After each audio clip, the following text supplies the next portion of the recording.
Sports Page. Coming to you live from the Bluetick Tavern in Maryville at 92.5 FM and 1180 AM. Streaming live on Facebook, YouTube, and Twitch. Bringing you the best in Blount County sports since 1978. Featuring the Greenfield Gunner, Mike Edwards, former Maryville Scott, Donnie Moore, and from the Daily Times, Marcus Fitzsimmons.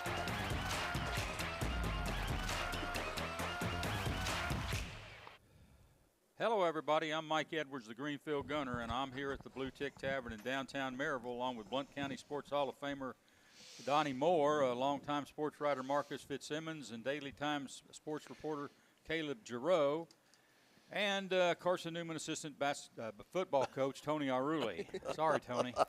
Basketball on the mind over there. I got basketball. I know. Guess what we're going to be talking about today? I got basketball on the mind. And this is the GoTeez Sports Page. College basketball is set to crown a national champion, and we're going to the whistle blows. And now let's set today's lineup card. Marcus Fitzsimmons will report on the latest high school sports scores involving Blount County teams, and we'll follow up with some national sports stories. Marcus will also be on board to update us on what's happening in local high school sports. He will present his feature Mark It Down and the Anderson Lumber Company Player of the Week segments. Alcoa softball will be on the agenda. I'll talk some Tennessee round ball as we put a close on the fall basketball season.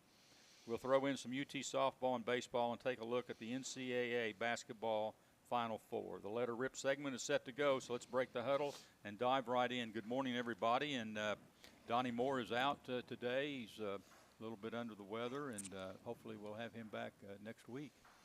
We'll hope, but Hurry back.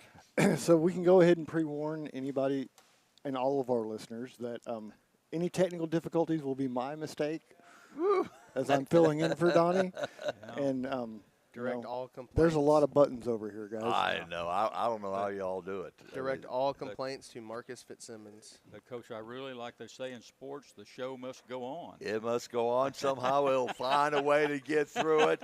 I got 87% confidence that Marcus will get the job done. 87%. That's a lot of percent. Yeah. Somebody needs to go on one of those trading apps and see if we can get that up there. Get the prediction market going on if the show stays on air or not. I got a little letter rip this morning, and I've got Dan Hurley. Really, that's the UConn coach we're going to pick on this morning. All right. But, last night, Gino Ariema, he could have qualified for this morning, but he's already set to go. So we'll have to talk about Gino a little bit later on. Last Saturday, Connecticut basketball player Braylon Mullins hit a game-winning shot of a lifetime, sending his Huskies to the Final Four in Indianapolis. The way the shot materialized has been broken down millions of times since the ball left his hand, and the result will be etched in NCAA basketball history. But could his great moment have been erased by the actions of his coach, Dan Hurley? After the shot went through, Hurley became unhinged and seemingly got totally immersed in the euphoria of the celebration. The official, Roger Ayers, appeared to go to the scorer's table to check any time that might remain on the clock.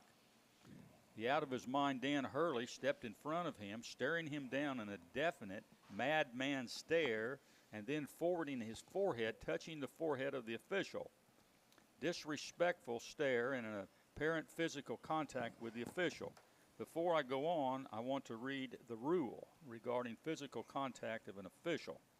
According to the NCAA rules, a college basketball coach who intentionally contacts an official, pushes, shoves, or attempts to make physical contact should be assessed a Class A technical foul, which requires an immediate ejection and a one-game suspension. While the rule is strict, in game context, like accidental contact, can be factored in by the official. Intent matters. While contact is a no-no, officials must determine if the action was disrespectful, a threat, or an intimidation, or merely incidental. I have no idea why Dan Hurley was even close to that official, but he should have been with his players celebrating the miraculous shot and great comeback by his team. In my opinion, he met all the criteria for the official to assess him a technical foul and an ejection from the game and a one-game suspension based on the following. Was his action, stare, and contact disrespectful? Yes. Was his action, look, intimidating toward the official? Yes. Did he attempt to make physical contact with the official? Yes. Was his action incidental? No. He moved toward the official. That's all I'm going to say about it. And I know there's all kinds of people out there saying there's no way that official was ever going to call a technical foul in that situation. Would he have called that technical foul during the season? I don't know. But the stare and the hit, the apparent contact, looked to me to be intimidating. There was no need for him to do it, but it kind of looked like, hey, y'all tried to take the game from us. We came back. I'm showing you who I am, and I just thought it was a little bit disrespectful and I think it met the criteria. Boy, I'm telling you, if that had happened, we would have been sitting here in a Chris Webber moment. Remember Chris Webber that called the timeout, with Michigan when there was, or for Michigan, and I think it was against North Carolina in the championship game, and they didn't have any timeouts left. That's right. They didn't have any timeouts left. But, Tony, I'm going to start with you. Should Danny Hurley been assessed a technical foul? Well, I just think the moment was just so overwhelming. I mean, I don't know do you feel like he was intentionally trying to do it to the referee, or to just be quite honest with you, Tony, I don't even know why he was around the guy. Why was he even around him? Yeah, I mean, what was he doing? I mean, why was he even around that official? I just think there's a lot of people having out-of-body experiences. Well, he had one. at that moment, though, like they were all, because when I looked at the sideline, it was like, 50 people just having no idea what direction to go. They were just going nuts and going crazy over there and all that. Yeah. So I don't know do you feel like he was preventing the referee from making a call at the very end or checking? Well, something like that, they would always check. Let's put it this way. I'm on this program this morning questioning it. Yeah. If I didn't, I just don't understand why he was even around the official, but it certainly appeared to me that he was meeting some criteria that gave that official every right to call a technical foul on him. Yeah. Whether he did or not, and obviously he didn't. Yeah, and I agree with what you just said. I don't think the referee was going to make a call, a technical call or anything like that. I mean, your life is important. You know what I'm saying? That's you make that call right there. There's going to be some. Yeah, that referee be in Finland by now. Yeah, Caleb Giroux. Come on, Caleb. How did you see it from a young person? Dan Hurley's a weird guy, but I think it's good they didn't call a tech. You don't want to ruin that moment and make it about yourself. And we see the same thing too, to that point, Mike, of anytime a player that's not in the game leaves the bench, you're supposed to call a tech. But anytime these buzzer beaters are hit, the bench empties out onto the court and they don't call any technical fouls. So they kind of overlook that one. And I think this was a good one to overlook. And they also have like a previous relationship too. But I'm not one to defend Dan Hurley. He's a strange dude. He really is a strange dude. And I don't fault the official for not making the call in that moment. And you would be taking a great moment away from that player, and he deserved every bit of what he got. That's your guy, Greenville. Yes, Greenfield. He deserved everything that he got. But on the other hand, you got to question. You can't sit here and say, well, it's Dan Hurley. We all know how Dan Hurley. We heard that when Bob Knight was coaching. We heard it when he was coaching that, it's just Bob Knight. It's just, that's just the way he is. But I don't know. Marcus, your take. I will say this. I would hope that when this Final Four is over, at some point over the summer, there are plenty of points where coaches and NCAA and referees and all of that bump into each other along the way. I hope it's quietly said, you got away with it because of the situation this time, but don't ever do it again. Because I suspect if he were to do that during the regular season, even come close to it, even half of what he did there, they will tee him up and throw him out and suspend him to make a point because he violated, you're right, every single criteria of that rule. There is no doubt he violated it. The only reason it wasn't dealt with was because it could have changed the outcome of that game and who was going to the Final Four. Yeah. So what did Hurley have to say? Why was he approaching the referee? because he felt like he shouldn't have been. The opinion that he gave, and of course, I guess this is just the smart aleck. Because any last second shot that. This is just the smart aleck coming out in him. He said that he thought the official was coming over to chest bump him. What? The chest bump him? Yeah, that's what he said. That the official was coming over to chest bump him. So, he was just making light of the situation. I took it the same way you did, where it was like he thought the refs were trying to take the game from him, and they went and won, so he was making a point. Yeah, I'm the man. You tried to take it away from me. An intimidating type of deal. Exactly. Let me ask you this. Could the officials have gone to the scores table and reviewed that together? I don't know if that's reviewable or not. I would guess it would be because contact's involved. I think when there's contact, it's reviewable. But that official had to feel weird. Yeah, let's go review my forehead getting rubbed by Dan Hurley. I think they could, but I don't think an official is going to do that in that situation. Not there.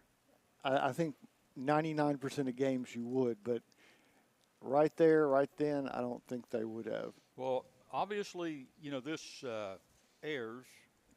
This Roger Ayers was an excellent official, or he wouldn't have been calling that game. Evidently, it meant enough that he was removed from the Final Four crew to call. He's not calling the Final Four. Now, let me ask you this. Based on what was seen there, there was probably some discussion among the official's office, who's ever in charge of the official. What impact is that going to have on the Final Four in Connecticut? Is that going to be a factor with Dan Hurley, or are they going to let him have a loose chain, or is he going to have a tighter chain? I think he's going to have a tighter chain. I mean, because of this. Yeah.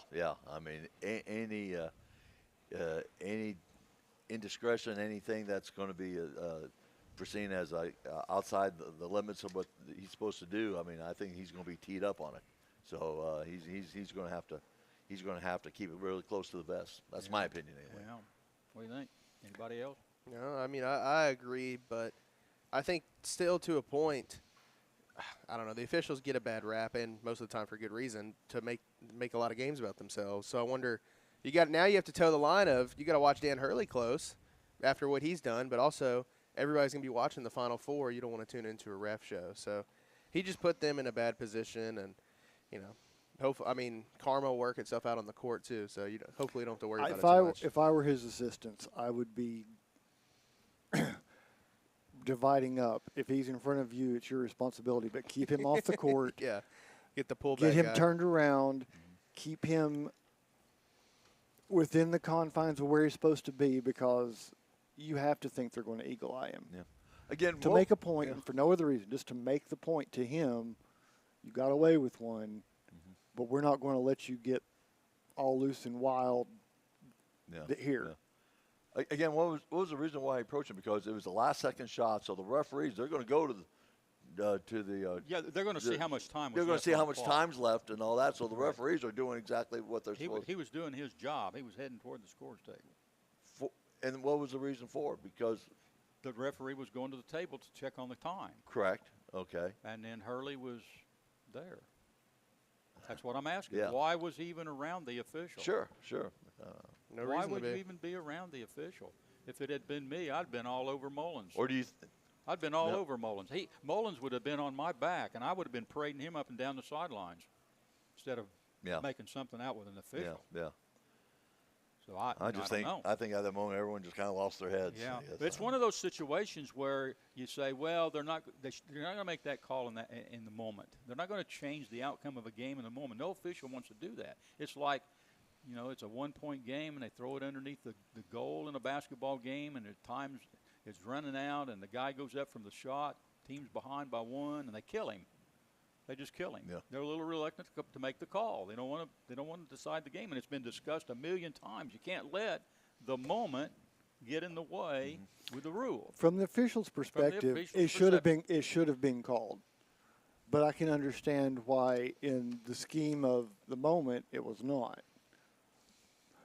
And here's the other thing. When you're looking at it, and they said the game was over, right? I mean, there wasn't another inbound play. They said that was the final shot and the game was over, right? No, there was .3. 0.2 left on the Point clock. two, so there was another inbound. So they could have technically done it. The smartest thing would have been to say the game's over, walk away, and say when questioned we couldn't tee him up because we've been teeing him up after the game. Right. That would have been smart. Right. But right. And I mean, you saw it last night with Gino Ariema. Just coaches can't help but make stuff about themselves. You get a buzzer beater in this game. In the UConn South Carolina women's game last night, South Carolina blows them out. But we're not going to talk about the game. You're talking about what the coach did after the game. Exactly. Well, I want to talk about the last 10 seconds of that game. That was what was exciting. The last 10 seconds of the ball game. What decided the Duke and the game between Connecticut. The last 10 seconds, I'm entitling this 10 seconds, what are you thinking? What are you thinking? And you guys can respond to this because I'm sitting in my chair and I'm watching the guy shoot the free throw right there, and he misses the first free throw, makes the second, and it's a 2-point game, and a timeout's taken. Timeout's taken. I think Connecticut took the And you got 10 seconds left. And you got 10 seconds left, and everybody's got their page. I mean, there's 10 seconds. You don't even have to get the ball beyond the 10-second line. You can Just stand there. Yeah. And you got a Duke coach, and he's a good coach, and you're thinking you've covered all of the bases. The ball, and you think Connecticut's covered all the bases. Right. So the ball is thrown in bounds. There's no pressure by Connecticut on the initial throw in. I'm saying, what are you thinking? What are you thinking, Connecticut? Foul. The clock's running off. No pressure. Throws the second pass to a guy, nobody around the second guy. What are you thinking? More time is running off the clock. Get the foul. They throw it to the third guy. Again, not a whole lot of pressure. The Duke player catches the ball, nobody around him, nobody. Time's running. I'm thinking, what are you thinking, Connecticut? You got a foul. There's not going to be any time left on the clock. The guy dribbles into the two Connecticut players. I'm going again. Foul him. And then everybody's flat-footed. Nobody jumps. The two Mullins and the other defenders got their hands up flat-footed. The Duke player is flat-footed and throws an overhead pass, and I'm going, what are you thinking? An overhead pass? They teach that in elementary school. That's the worst pass you can throw in basketball. Don't ever throw it. Yep. He throws the pass. Braylon Mullins gets the ball, and I'm going, Braylon, go. You got to go. I don't know how much time's left on the clock. It's probably down to almost zero. Take it and shoot it. He throws the ball to Caravan, another player. And I'm going, what are you doing? What are you thinking? Caravan throws the ball back to Braylon, and I'm looking at the Duke player, and here you got Braylon Mullins. He's probably one of the best deep shooters in college basketball, and people thought, well, I mean, that's a long, long shot out there. It's a miraculous. Wasn't really a miraculous shot for him. He's got 25 to 30-foot range. This is a very makeable shot for this kid. And I'm looking at the Duke player 10 feet off of him with absolutely no hands up in his face or anything on the play that wins the game, and I'm going, what are you thinking? And the ball goes through the hoop, and then I'm thinking, what are you thinking? What are you thinking now, Duke? And then I'm looking over at Hurley, and I'm going, what are you thinking? What are you thinking? You know, I mean, that was the longest 10 seconds of what are you thinking and what are you doing on both teams. I tell you what, I just look at that 10 seconds, and everybody's talking about Duke and, you know, how they played the deal. Connecticut didn't play it any better. They didn't put any pressure on anybody. No. Hey, that pass that the guy hook pass, there wasn't any pressure on that kid. They just had their hands up standing there. My question is, what did they talk about in the timeout? Yeah. What do you think was said? You would have thought the very first pass that came in would have been a foul if you didn't get it. Yeah. A double On both sides, what were you thinking? Because on Duke, just stand there. Yeah. Just stand there and take the foul. And the game's over with. Yeah. And after the game, all I heard was what a great coach and what a great job that Danny Hurley did in that last inning. He didn't have anything to do with any of it. In fact, it was a terrible coaching job if he told him to foul, which most coaches would have told him, wouldn't they? Yeah, that's why you had better the referee later. I don't know. Marcus, you're quiet. Yeah. I'm quiet. Tell me about you. What was you guys' experience in that last 10 seconds? I'm still baffled that a player who has that kind of basketball smarts in that moment. I mean, the ball was exactly where it was supposed to be. If you diagram up what is the textbook way to break the press, that's where it was. I mean, that's exactly what Duke did. They put the ball, and it was in the middle of the court. You have all sorts of options from that spot, and he puts it on the floor. The one thing you should not do it right there. 2 dribbles. And dribbles right into the double team. 2 of them. 2 dribbles. But then you got to question what was being said in the huddle during the timeout by Duke. I think I mean, what Mike described, I think Duke was expecting to be fouled and was kind of baffled and put off that they didn't get fouled. And we're like, okay, now what? Their brain was so focused on that they didn't execute breaking the press. Because all he had to do was then just hold on to the ball, let him foul you, and the game's over. He could have just stood there. Yeah. It looked to me like. But give him credit. After the game, he put that all on himself. He said, that was my fault. I lost it. Yeah. That's not necessarily true. There are a lot of plays in a game. But it's just baffling because it's something that they work on continually, especially when you're going into playing UConn and know you're going to face that press. Sure. You would have thought the team in that situation would have been UConn panicking and going after the ball. It looked to me like the team that was panicking was Duke. Yeah. It looked like nobody wanted the ball. As quick as the first guy got the ball, he threw it to another guy, and that guy didn't have it but a fraction of a second before he give it up to another guy. I don't want this thing. I don't want to even hold the ball. Well, and Boozer's pass, I mean, it was so flat-footed and just no vertical. No. And the defenders were flat-footed. They didn't get off the ground. They just raised their hands. All they had to do was just throw it up in the air, and it's all over with. And like I said, that's going to be on them for years and years to come. Yeah, I've never seen a basketball play in my entire life that lasted 10 seconds with so many stories in the 10 seconds. And what's the name of the guy that winning shot? Who made the winning shot? Braylon Mullins. And where is he from again? He's from my hometown. Oh, so he's from Greenfield. He's from Greenfield, Indiana. The Greenfield Gunner too. Yeah, he went to Greenfield Central High School, which is a consolidation, and I went to Greenfield High School, which was I like to call it the Greenfield High School. So you're Greenfield 1, but he's what's in the water up there? Well, I don't know. Something about the shooters coming out. Look it up, man. You ever hit a game winner like that though? Not in that situation, and again, and Tony's been in this. I'm sure Tony's been in this situation before, but there's a lot of game-winning shots in careers. Everybody that's played has maybe had an opportunity for a game-winning shot, but the stage and the importance of the game dictates the shot. Yeah, a lot of shots are made. But unless that's a stage, is a big stage, unless all the lights are on that stage and it means something, this shot meant a lot more than it would have meant during the season. Mm-hmm. Yeah. You see what I'm saying? Yeah. A lot more than it meant during the season. But and answer your question, I had a game winner against Wake Forest when I was a sophomore, and I had a game winner at LSU against Dale Brown. Really? Very good. Yeah. Very good. So Hall of Fame coach Dale Brown. Yep. And the one at LSU was really unbelievable because there was only 5 seconds left in the game, and we were 94 feet away. And Coach Mears set up a play and ran me to the corner, and they hit me from half court. Yeah. And we shouldn't even have gotten a shot off, really. But with 5 seconds, but we did. How much NIL did you get after that? $15 laundry money. As soon as I got off the plane and got back to the dorm, they had that $15 check waiting on me. You were rolling. You were rolling, man. Oh man! But the sad thing was he actually had laundry to do. Yeah. But hats off to Braylon. I mean, Greenfield's a different place here this morning. Yeah. They're selling T-shirts and putting up road signs and Braylon Mullins road signs. And you got a couple streets named after him. Right. Everybody in Greenfield is going crazy except the ones out the cemetery. And they're 6 foot under. They'd be going crazy if they could, I guess. But good for them up there. That's what it's all about. Yeah.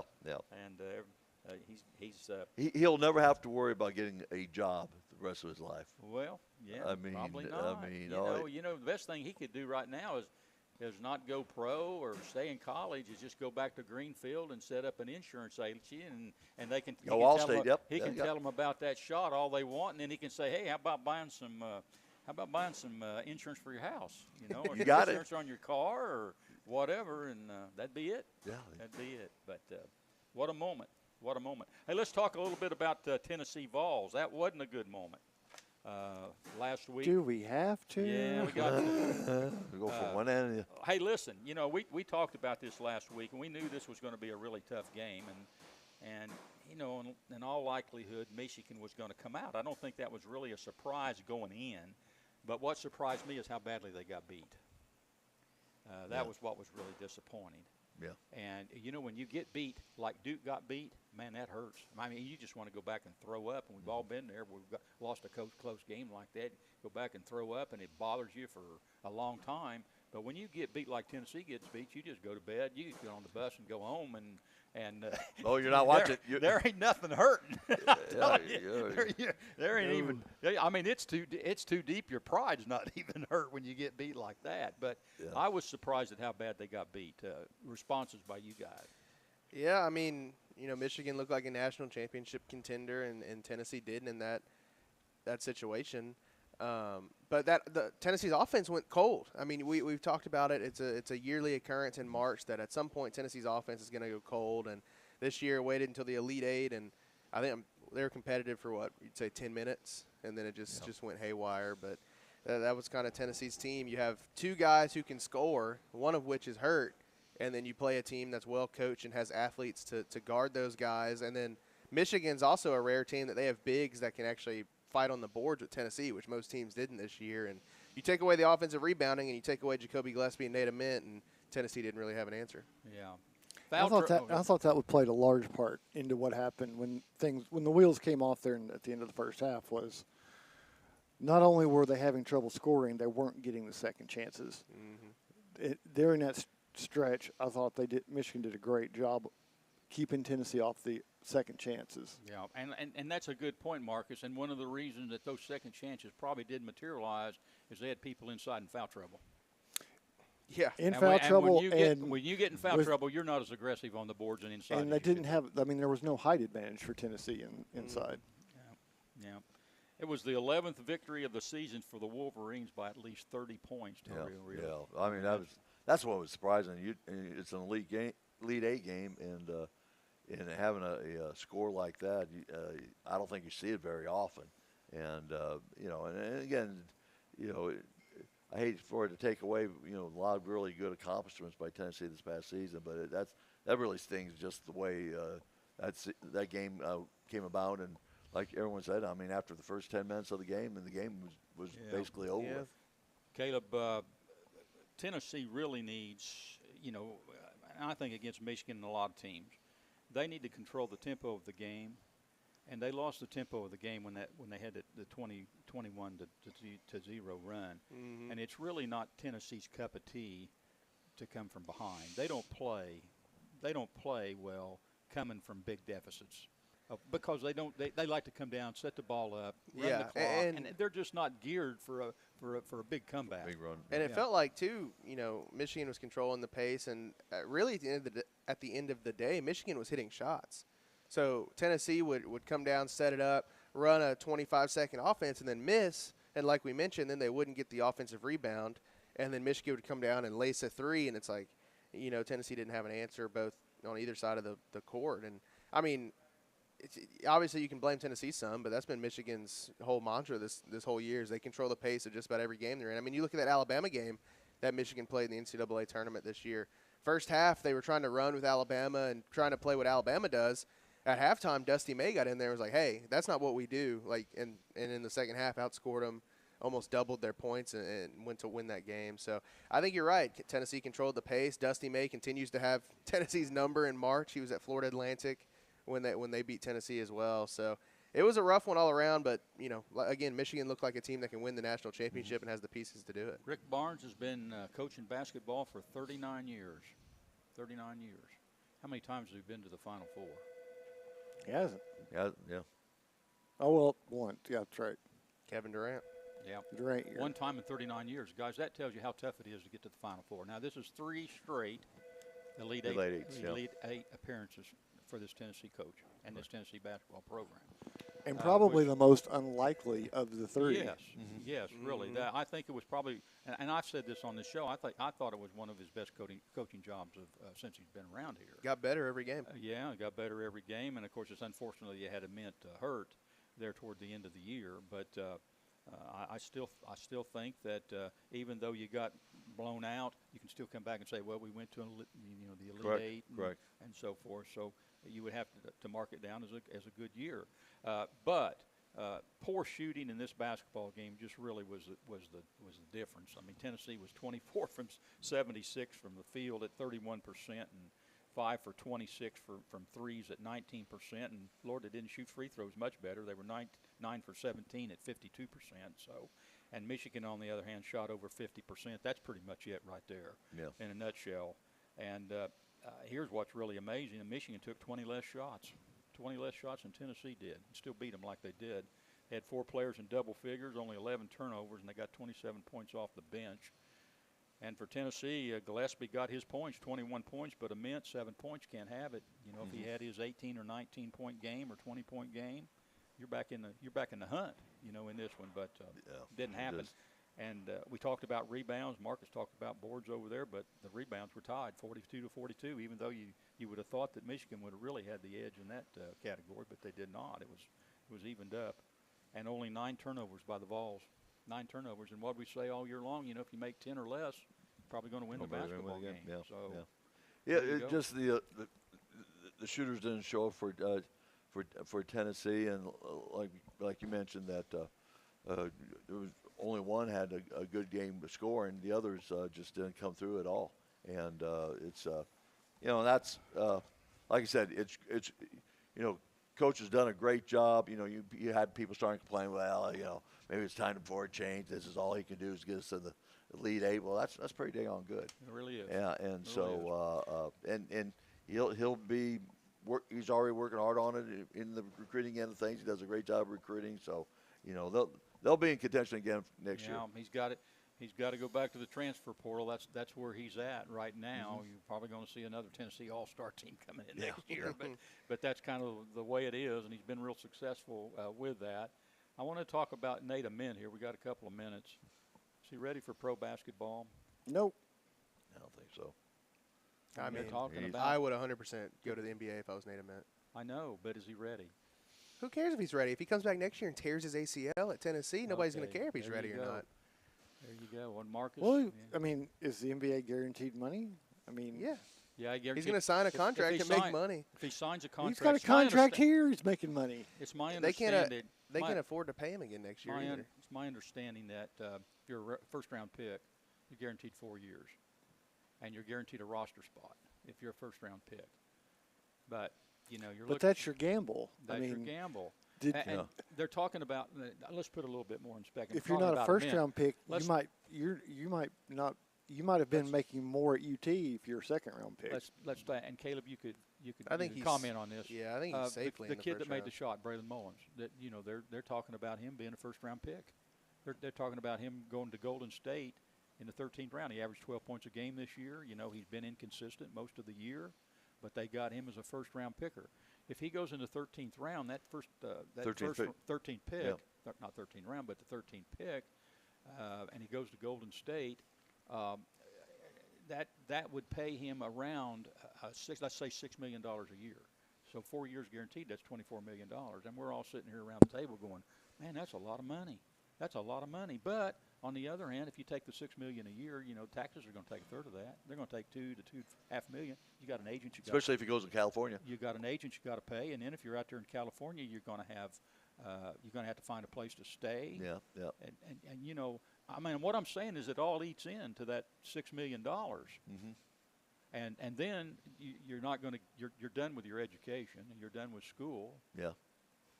I don't know, Caleb. Is it a good choice? I mean, he's projected to go 9th overall by CBS. He's projected to go 7th overall by ESPN. He's projected to go 8th overall by Yahoo. Are you talking about Ament? Yeah. Okay. I don't see the point in coming back. Okay.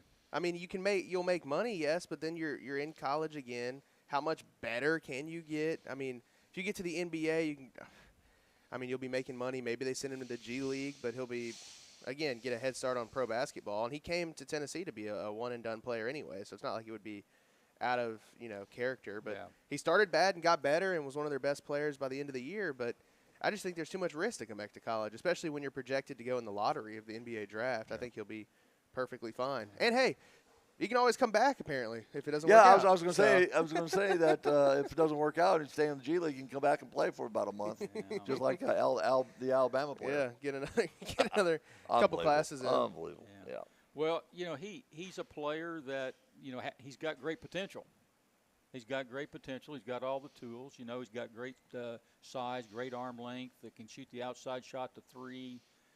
He's got all the tools, but there's some things that he needs work on. You know, he needs work, and I think there's a lot of guys that get that come out of that draft, and every year you're going to have first rounders again.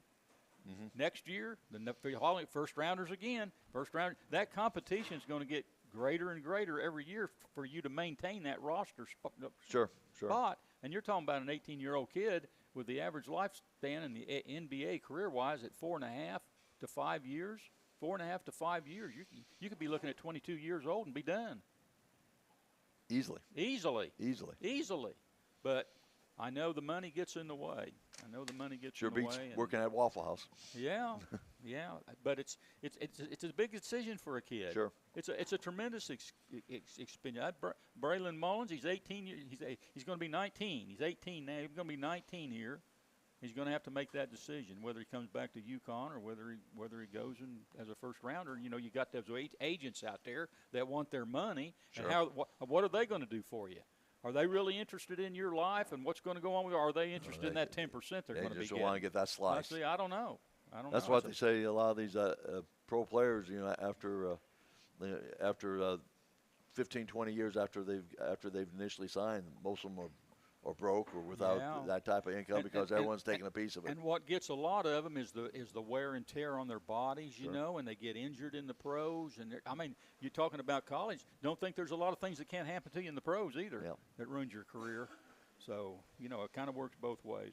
Hey, we'll take a timeout here, and when we return, Marcus Fitzsimmons will provide some high school scores and some other news from around the area. And then he will join us with his feature, Mark It Down. You're listening to the GoTeez Sports Page, Blount County Sports Voice, and now stay tuned for the best in local sports.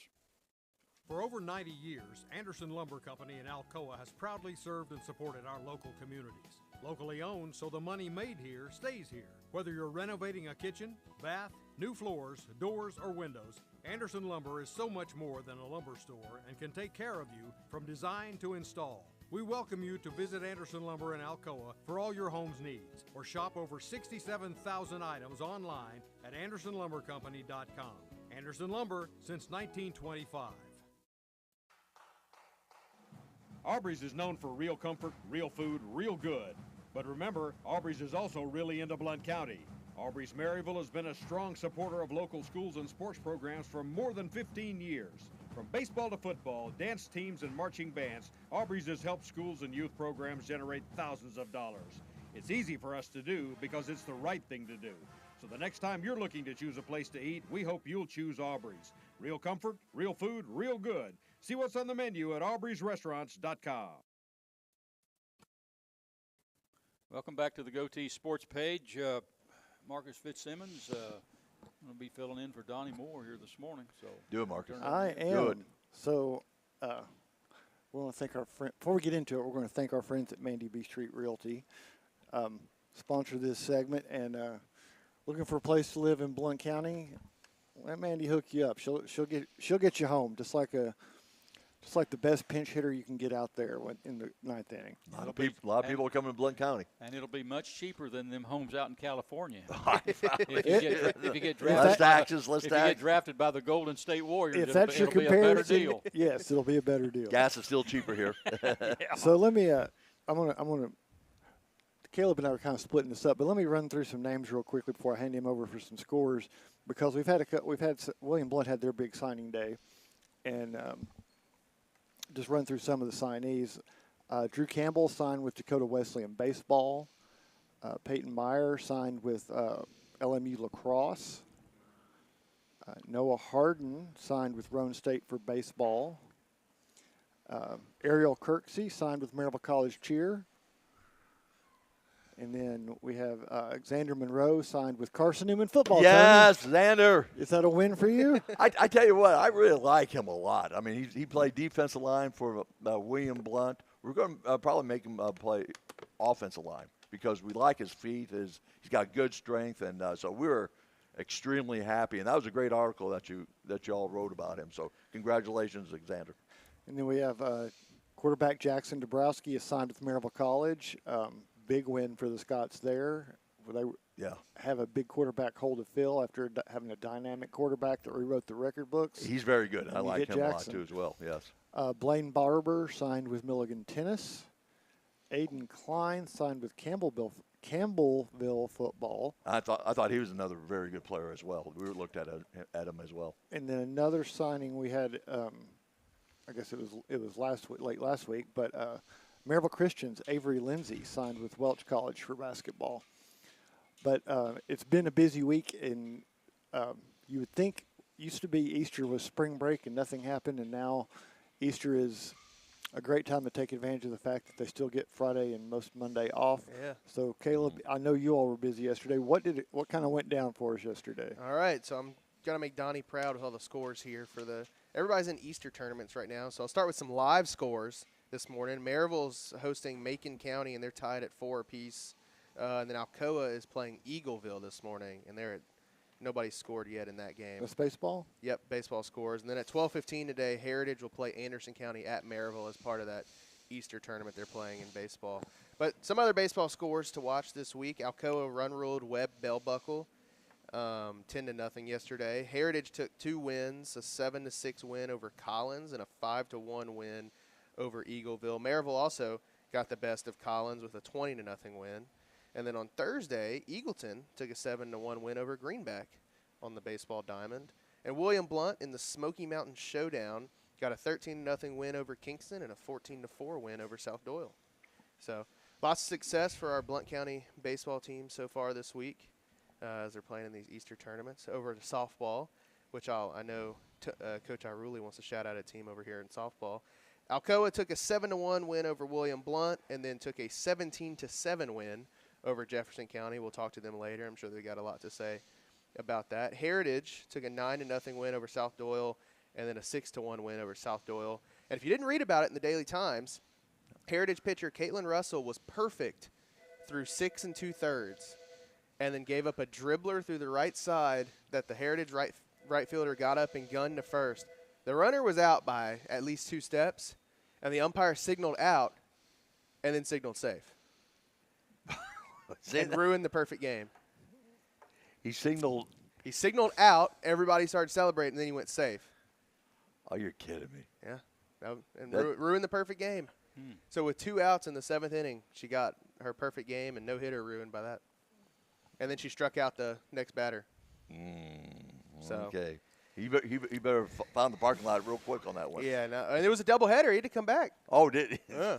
And he was. But here's the thing: in that situation, you really don't want to be that next batter after that pitcher just had that happen. Yeah. Because you know you are going to get all the vengeance she has coming at you, and you better hope it's in the strike zone. Yeah, that's right. But that was if there was instant review in high school softball, that would have been the quickest overturn probably. But Maryville softball took down North Sand Mountain 9-4. They're playing in Chattanooga today in a Easter weekend tournament. Eagleton took down Grace Christian 3-1 in softball. And then William Blunt got a 5-0 win over rival Heritage on Wednesday, and then a 10-0 win over Greenback on Thursday. And they're at Maryville on Monday. And I know Coach Iruli wants to shout out. Yeah, I just want to mention about William Blunt softball. First of all, a good friend of ours, Nick Brody, he's the head coach over there, and I think their record's 15-4, something like that. Having a great season. They're playing so very well. They got a senior, Katie Owens, who just got her 550th career strikeout on Thursday night. So that's throwing the ball pretty well and doing well. But we've got good friends. Nick Roddy is the head coach. Leah England, who's a Maryville College grad, she's on the Wall of Fame, and she's has a great reputation as a coach and as a teacher. Teaches at school where my wife teaches at, and along with Nick Roddy. They also have Kaz Dunn, who played at William Blount, and Michael Kidd as assistant coaches. So this is just a shout out to them that these are really a great team. They're doing very well, and I just wish them continued success. And they're in that 4-team district with Maryville, William Blount, Jefferson County, and then Sevier County. So the top 2 will move to the region, which makes it a little more interesting because there's not as many teams. But they got a 2-game set with Maryville starting on Monday, so that'll be one to watch. And we talk about it in basketball when we're talking about it. You want that higher seed because it determines home and away. But with baseball and softball being the home team and having that last at bat is a huge advantage for your top 1 and 2 seeds. So William Blount's really close to locking that up. Go over to the soccer pitch real quick, Marcus. We got a 5-2 Alcoa win over Heritage on Tuesday. William Blount with a 2-1 win over Alcoa on Thursday in boys soccer. That's the second year in a row William Blount's beaten Alcoa in soccer. Last year they got him after spring break, I think 5-1 or 5-0. And then Heritage and Gibbs drew on Thursday. And to wrap things up with some Scots, Maryville College baseball, 8-5 win over Huntington last night to start the weekend. And then Maryville College softball beat Franklin 8-0, and then got run ruled 10-0 after that in the doubleheader. So all over the place there over at Maryville College. One more to shout out. Maryville High School tennis coach Christian Burns. Oh, yeah. Got his 100th win in boys play, coaching the boys team this past week. I think Maryville gave him a little plaque maybe. Yeah, I think it was a plaque and a little ceremony, but it's no surprise Maryville tennis is rolling again, and it seems like every day we get an email from Coach Burns that they've swept another poor team that had to visit the Maryville tennis courts over there. Yeah. We're really fortunate because in Blount County, there was really good teams, coaches, players, a lot of success, throughout all the different high schools. And it's, obviously you start the school year off with football, but it continues to basketball and baseball, softball, track and field, all that, golf. So, this is really a great place going through athletics. Mm-hmm. Yeah, it certainly is. Caleb, thank you for filling in for Donnie. I will thank you for him. Hopefully I made Donnie proud. I'll have to text him. You really did We'll see what he says next week. I'm sure he's listening and get ready to give you a grade next week. I need some pointers. But, Mike, I know you had some more stuff you want to talk about, so we'll let you fill this up, mark it down. But, again, we'll throw out the thanks to Mandy B. Street for being our sponsor for this half hour of the GoTeez Sports Page radio show. Very good. Let's talk a little bit about Tennessee basketball, finish it up. Justin Gainey, their assistant basketball coach over here, has taken a job at North Carolina State. He played there from 1996 to 2000, and he spent 5 seasons as assistant coach for the Vols, and the last 4 as an associate coach. I don't think this is a surprise. A lot of people were thinking that he had a really good inside shot, Caleb, to get that job. And it makes a lot of sense, too, when you look at NC State after the way Will Wade left and what happened, that they would go and get an alum. And I think the best part about it all, Mike, was they asked Rick Barnes what he thought about Justin Gainey being a candidate for the job, and Coach Barnes said, I think he'd be a great head coach, and really supported him to get that position, and obviously he got it. So I think he'll fit well. Obviously he knows that area. He's recruited North Carolina really well since being at Tennessee. You look at it, he was big in getting Nate Ament, who's a Virginia area kid. He was big in getting Bishop Boswell, who's from Charlotte, North Carolina. So I think he'll be successful. He knows the area, knows the program. They're willing to invest, and I think it was a good hire for a guy who, has a lot of connections and has worked under a Hall of Fame coach for a very long time. Yeah, and he definitely knows what to do toward the end of the game against Duke with the game on the line, does he not? Yeah. Hopefully. Tennessee basketball also signed Belmont graduate transfer guard Tyler Lundblade last week, and it was offset by junior forward Cade Phillips planning to enter the transfer portal. Caleb, so yeah, one in and one out. Yeah. I don't know if Phillips. It was a little bit of a surprise, but I think it was mutual, just because he had been here, he's been hurt a while, Might be better for him to go somewhere new, get a fresh start, face and a fresh start, exactly. But, Lundblade is a huge get for Tennessee. He shot 43% from the field and went 40.6% from the three-point line, which is pretty good. And then he shot 93% from the free throw line. Yeah. So what were Tennessee's issues this year? They needed shooters, and they didn't hit free throws, and he fills both of those. And a big thing, too, is Belmont runs a lot of those pin-down screens for him, so he can come flying off the screen and hit a three or take a jumper. And, we saw that a ton with Chaz Lanier last year. We saw it with Nate this year, and we saw it with Dalton Connect 2 years ago. And Lundblade loved to do that at Belmont. They were, top 10 in running those plays just like Tennessee was. So I think it's a big pickup, and it's a guy who they got on early because he's a grad transfer. So they got him to visit before the recruiting dead period that's around the Final Four, and got him to commit before anybody else could really come in and pick him up. Yeah. Plus, he's been well coached because Rick Byrd is the head coach over there. He was.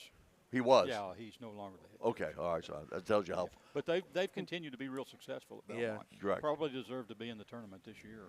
I think they ended up losing in the conference championship, getting upset. And their coach, to another great coach, left to go to Kansas State. So it's a coach factory over there at Belmont. They're on the old program that I was on. Back 57 years ago, or 57, 56, 55 years ago, where in order to get into the NCAA tournament, you had to win your league. That's right. So these mid-majors, if you don't win your league or your conference tournament, depending on which one they want to choose to go in with, you can't get in. You can't get into the tournament, and that's always kind of a depressing time with me this time of year because we finished tied for first in the SEC one year when I was at UT, and we finished second twice. So we'd have been in the tournament all 3 years, and it's just sort of disheartening. And I'm sitting here looking today, and I'm saying, hey, Illinois and Connecticut and the shot and everything that took place. Connecticut and Illinois wouldn't even be in the tournament. They would not. 50-some years ago because they didn't win their leagues. Unbelievable. Unbelievable. No. But anyway.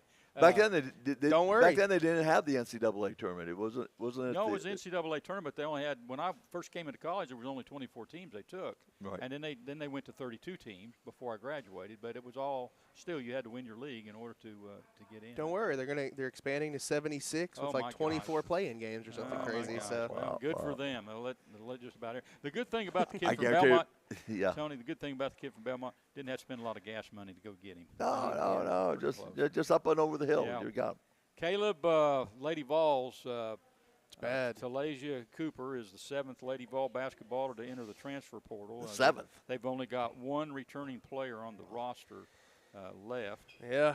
You got 2 signees, Olivia Edwards, a 5-star player, and Gabby minus. Yeah, minus. High school signee, right out of high school. She's lost 2 assistant coaches over there, and one of those assistant coaches, Gabe Lazo, he had been her top recruiter, go-to recruiter over there. So where are we at here?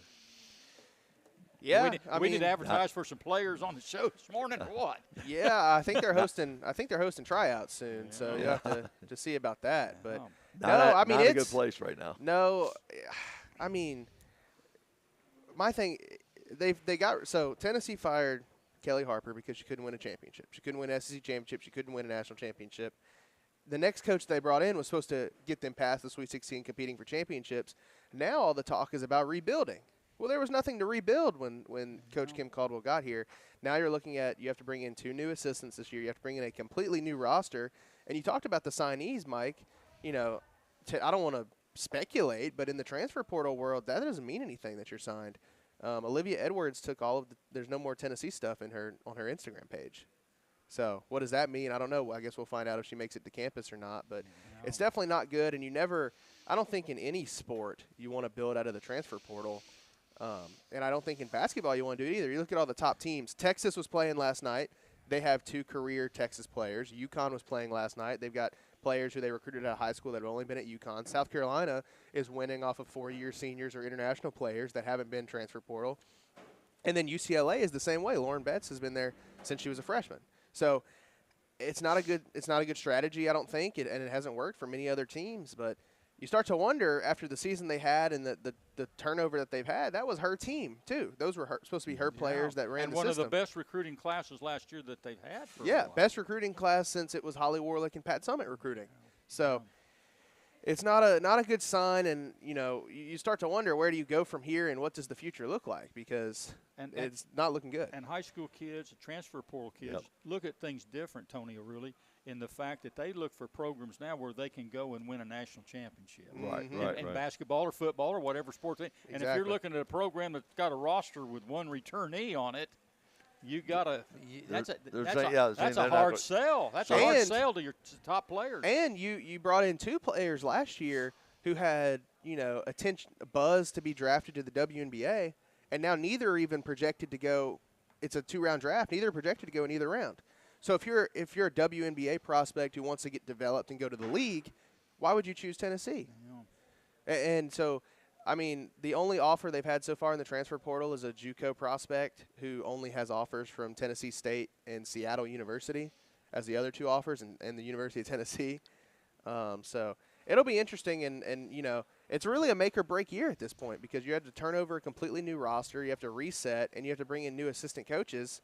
And both of the assistant coaches that you got rid of that you have to rehire were your only 2 with Power 5 experience. Yeah. So now you're left with the head coach who had no Power 5 experience and an assistant coaching staff that also had no Power 5 coaching experience. Yeah. What she does have to sell, Tony, really, is the fact that it doesn't look like we're going to have a lot of players, so we're not going to run the platoon system. You're going to be on the floor. You're going to be on the floor the whole time. Yeah. You're going to go 40 minutes, man. Man, we're not ever taking you out unless you're in foul trouble, and we can't get you in foul trouble because that only leaves us 4 players to finish the game. You might have to pull some people out of the stands. And it's amazing how quickly things change, because this time last year, that's all the talk was. Tennessee, they've had a great recruiting year. Everyone wants to come to Tennessee. Coming off of that year. Yep. Beat UConn. Coming off of that year, and then it really helped them in the recruiting. But right now, I don't know if you're down to what they're down, and you're just relying on, the transfer portal. You got some sleepless nights, don't you? I mean, Pretty much. I think so. And the transfer portal isn't even open yet, and you've already lost your whole roster.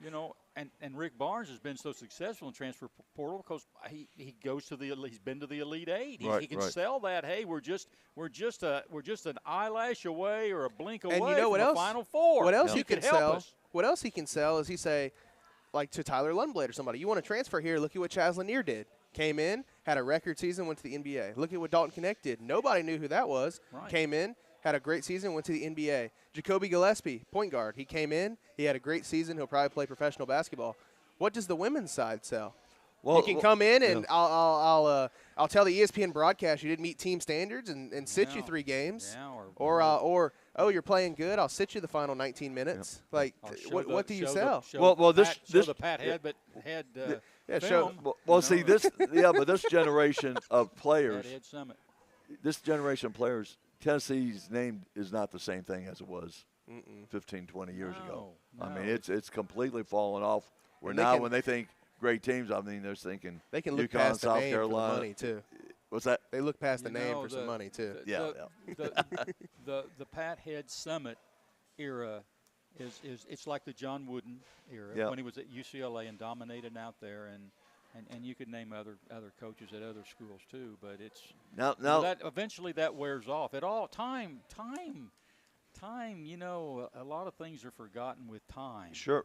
Now if you probably ask a lot of recruits, you mentioned Pat Head Summit, they'd say who? Or John Wooden. Who? Yeah. John Wooden. And Tony Iverly. Who? You used to be able to throw John Wooden's name around and people would, they were ready to listen to you, And now it's like, well, yeah, he was a great coach. I don't know a whole lot about him. So, okay, well, time to get out of here. All right, time to turn the page, and next up is the Anderson Lumber Company Player of the Week segment. You're listening to the GoTeez Sports page, and now stay tuned for the best in local sports. The Roger L. Newman Company began in 1984 with a vision of providing Blount County with excellent heating and cooling service. Mr. Newman also wanted a real business. No gimmicks and no high-pressure sales. They just fix it or replace it. They want to stay within your budget and make you comfortable.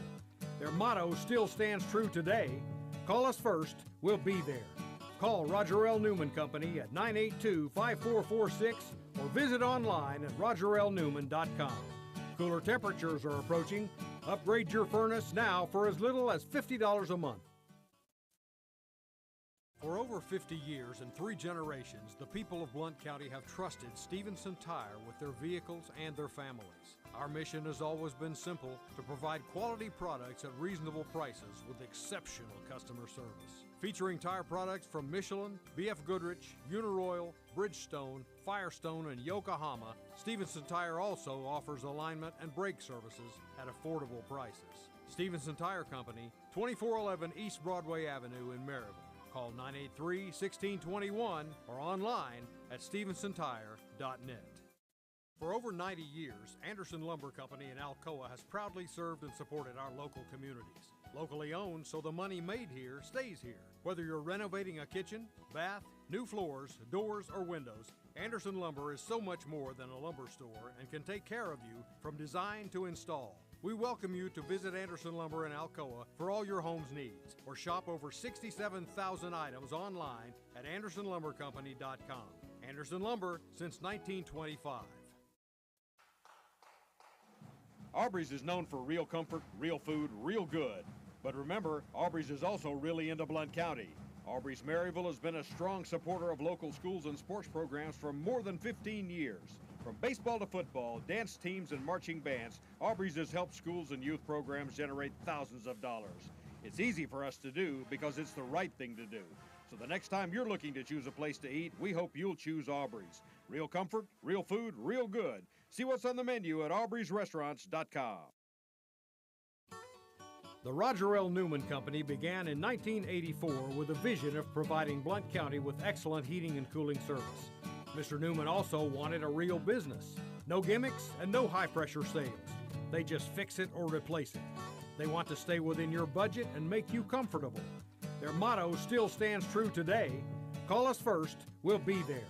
Call Roger L. Newman Company at 982-5446 or visit online at rogerlnewman.com. Cooler temperatures are approaching. Upgrade your furnace now for as little as $50 a month. For over 50 years and 3... The Roger L. Newman Company began in 1984 with a vision of providing Blount County with excellent heating and cooling service. Mr. Newman also wanted a real business. No gimmicks and no high-pressure sales. They just fix it or replace it. They want to stay within your budget and make you comfortable. Their motto still stands true today: call us first, we'll be there. Call Roger L. Newman Company at 982-5446 or visit online at rogerlnewman.com. Cooler temperatures are approaching. Upgrade your furnace now for as little as $50 a month. For over 50 years. Welcome back to the Bluetick Tavern in downtown Maryville. This is Mike Edwards along with the rest of our broadcast crew, and now it's time for the GoTeez Sports Page Player of the Week segment, featuring Daily Times senior reporter Marcus Fitzsimmons, sponsored by Anderson Lumber Company, where quality service is always a priority. Proudly serving Blount County for over 100 years. Marcus Fitzsimmons, you got a crowd in here this morning.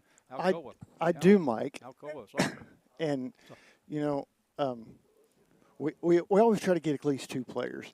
Yeah. And when I texted Coach yesterday, I was, you know, it's kind of like a big inning for Alcoa. They, you know, you think they might get 2 and they get 6. Yeah. So we have a full house. Yeah, well, more the merrier. More the merrier. It's all yours. All right. So if you're watching online, we're getting ready to switch over to the team view, and I'm going to have them wave at you to the camera up here behind us.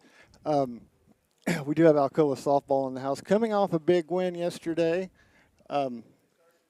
And we have assistant coach Anna Alloway. Yes, sir. Coach, I'm going to let you introduce the lineup here if you want to go down the table. All right. And tell us who you got. All right, so we have a freshman right here, pitcher utility Jay Deal, senior pitcher utility Kaylee Osborne, junior Tori Hahn, catcher, senior Hallie Bailey, infield, and sophomore Rhea Inge, utility. All right, so we were keeping tabs yesterday. Game Changer is such a wonderful app. Right. And the Daily Times, Josh was out there covering you all yesterday. Getting the win on Good Friday, it's got to feel good. Absolutely. Just to go into the weekend with a rivalry win that, yeah, it doesn't affect the district standings, but you always want that win against the county, right? Absolutely. Anytime you win, it's great. And we want to just play the best competition we can. So anytime we get a win playing great competition like we did yesterday, it's a good feeling. So, of this group here, who's the one you're going to count on? All of them. Okay, there we go. That's the answer I was looking for. They all play an important role. We couldn't do it without all of them. So I'm going to, let's see. Well, I guess I'll pick on Jade first. Is that okay? Let's go with, you just heard what Coach said, that staff wants everybody to be the one you can count on. Is that the feeling on this team? Like, no matter the situation, whoever's up next can get the hit you need. Is that kind of the feel for this team? Yes. So how do y'all balance that? Because when you got this much talent, so everybody wants to be number one. Yeah, but they're all great, and they do great, and I know I can count on any of them. And then I guess we can put Haley put her on the spot, right? Sure. Okay, so we're going to give you the tougher question that we do, and there's been a lot of it this year. When you're transitioning from one sport to the other, and we see it at Alcoa a lot. We see the basketball team back up that schedule because the football guys aren't done yet. But now you all are to the point that the basketball program is causing the softball team to back up the schedule a little bit. What's the transition like for basketball to softball? I mean, I feel like before we got there, they did pretty good. But it was smooth transition. I feel like we're all close to each other, so it was just like we all clicked instantly. So there was no remaining basketball things where you just wanted to put your hands up all the time, or no? Okay, no crossover moves. Okay, some things don't translate. And Coach, I'll come back to you. What does that do when you've got several players that are on the basketball team that you have to, like, is that a consideration now where you have to think, okay, what tournaments do we want to be in? Do we want to pick where we're playing? Do we want to play more in April than we do in March? Does that impact things a little bit? I think no matter where we're at in the season, we want to compete. We want to play against the best of the best because that's how you become the best, right? And we have depth. So when our basketball players are gone and then they come back, they just go out there and compete. I don't necessarily think it determines where our schedule is because we just want to play the best. And who should I pick on next? You got a favorite? I've got a wild card question. Okay. All right. So I'll put this out there to all of you. We'll see if there's a consensus. We'll see how much teamwork is in place here. So the thing I always love to ask, who has the most elaborate ritual between pitches when they're at bat? Who has the most? Everybody's looking at one person. Tori? I was thinking Tori. Yeah, probably me. I'm like very superstitious. Like I like to do everything the same before every single game. Like last year, I did the same hairstyle every single game. Like, and I don't know. I'm very superstitious. I like to do the same thing every single at bat and stay in a routine because whenever like you're in a routine, you're comfortable and you're ready to go. So everybody else in the team is grateful that part of that routine does not involve like not washing the socks or anything like that. No, okay. That's doing too much. Okay. We just want to make sure. And who is the social media queen of the team? Who's make sure? Hallie. Hallie. I'm always seeing you do some TikToks, girl. Oh my gosh. So that is where we need to go. If we want to know what's going on with the Alcoa softball team for real, we need to check her TikTok feed. Yeah, go follow me. Okay. Okay, now that you want to give that shout out, what should they be looking for on TikTok? I honestly don't even know what my username is. I think you can find it. Just look up Hallie Baby. So Ray, what's the key for Alcoa this year? What do you all need to do between now and the couple of weeks you have before postseason comes along? You know, I think we just need to keep working together. You know, during practices and stuff, we work pretty hard. You know, yeah, just keep working. Think we can get state championship. So that's the goal overall. Well, she put it out there. Coach, I did not bring up the word state. But she put it out there. Is that the expectation year in, year out for Alcoa softball? Is that kind of where the bar is? Absolutely. It's the standard. We want to go back to Murfreesboro, right? We want to be that team that's always in the talk to go to the state championship. But I think a bigger goal for us is we want our girls to leave Alcoa better than they found it. So I think it's a win for us. Yes, we want to win on the field, but it's a win if they come out of Alcoa softball being a better person. I think that's our main goal, to make them to be able to become employable adults in the next stage of their life. But you didn't put it in there, and there's a lot of players on this team Absolutely. that are going to be playing at the next level. Absolutely. What is the count at right now for just this senior class? Ooh. Do you know? What is it, guys? How many? I think it was 5. 5? Yeah. 5? 5. And Yep. I think there was almost that many last year, if not more, that signed. Yeah. So there is a Lady T influence in the college ranks at this Absolutely. point. That, Absolutely. So for you guys, what's more important when you're thinking about that? Because I'm assuming almost everybody plays club ball as well. Balancing everything else that's going on in the life in high school, how does that come into play when you start thinking about it? Like, do I need to give up this to go to this kind of showcase or this kind of tournament and travel ball? Does that impact how your summer and springs and falls go? Not the spring, but definitely the summer. In the spring, we're all looking for the state championship, and like that's our main goal, not getting recruited right now. Is that true for everybody? Like, yeah. So is softball a year-round sport at this point? Yes, for 100%. you guys? 100%. 100%.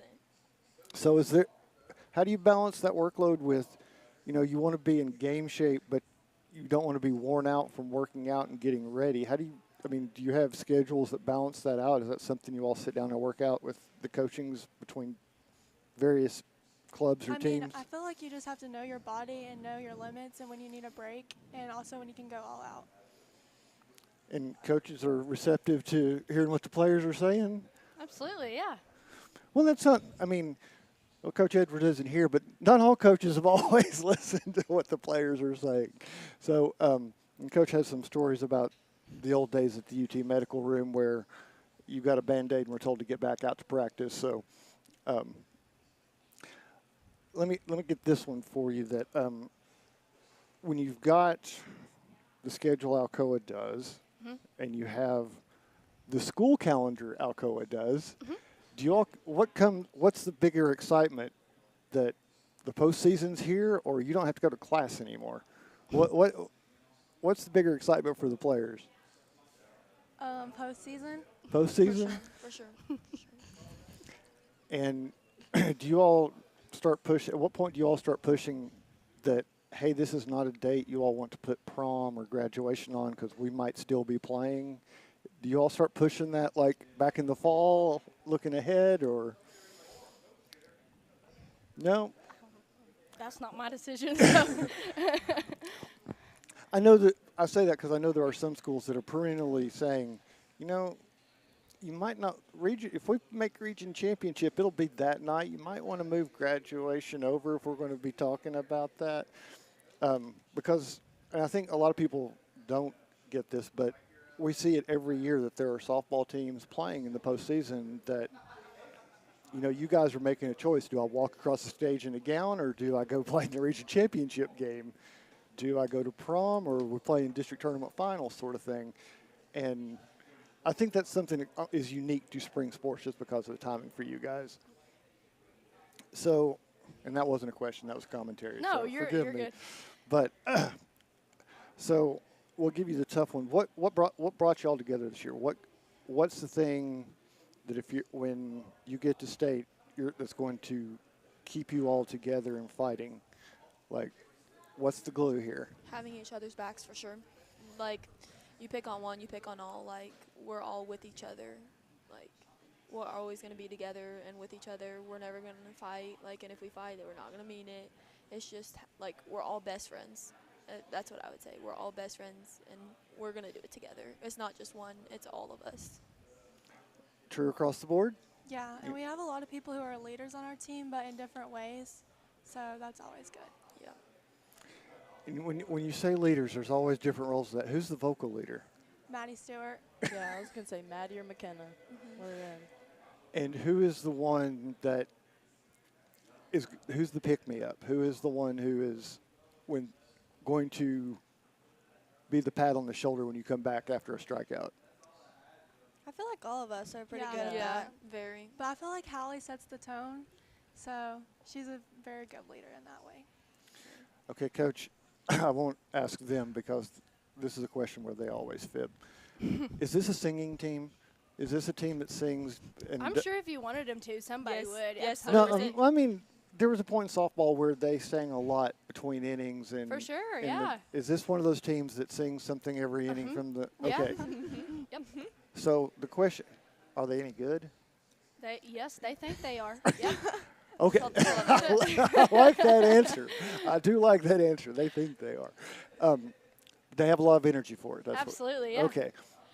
And that is one of the best differences between baseball and softball because it is always entertaining, and the songs have gotten so much better over the last 20 years. So, great.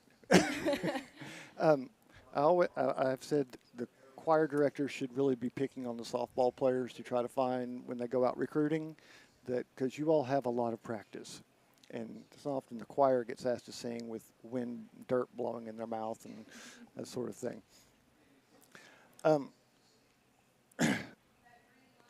The last tough question. You head to Murfreesboro. There is one place that almost every team seems to stop on the way to Murfreesboro, and that would be a rather large gas station with a beaver out front, out in Crossville. If that happens to be the case, and we're going to go down the road, we'll start over here with Rhea, what's the top item you got to get if you're at the Buc-ee's? Man. So I just moved here, so there wasn't Buc-ee's in California, but I would go with, I got to go drinking a snack, so Powerade, Okay. gotta hydrate. Okay. She's And she's on the good then side. Probably I don't know, I'd probably get some chips or something. Definitely a slushie, and then probably like a barbecue sandwich. The barbecue sandwich is like this. Okay. Yeah. All right. Okay. I have to go the brisket sandwich too, and then depending slushy or energy drink or Sprite, kind of depends on how the mood is. The beef jerky wall, and probably an energy drink. All right. I'd probably get depends, maybe like a Gatorade or a Dr. Pepper. Depends on what I'm feeling. And then probably just something to snack on, like maybe some chips, or I really like sour like candy. This is the first team that we've gotten through without anybody saying it was beaver nuggets, so I'm very proud of you all.